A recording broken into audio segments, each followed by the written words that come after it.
Nyanyi dengan semangat, kita dah praktis dah tadi adik-adik.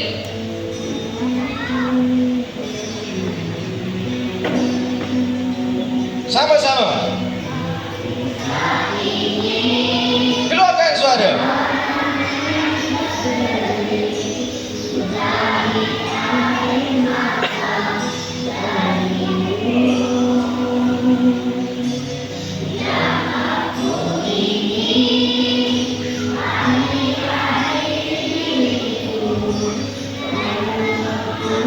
Malu-malu pula, keluarkan suara.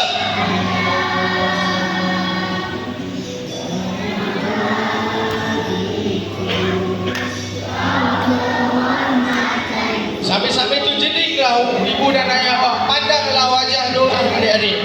Tuan-puan, inilah anak-anak kita sepanjang 2 hari tuan-puan, yang mudah dibentuk tuan-puan. Alhamdulillah, terang hati anak-anak kita tuan-puan.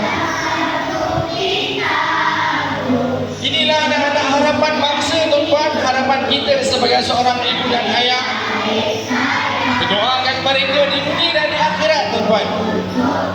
Dan diorang telah jaya menghabiskan masa 2 hari bersama dengan kami, alhamdulillah.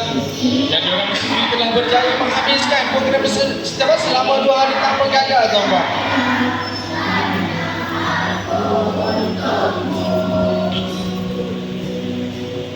Keluarkan suara saya.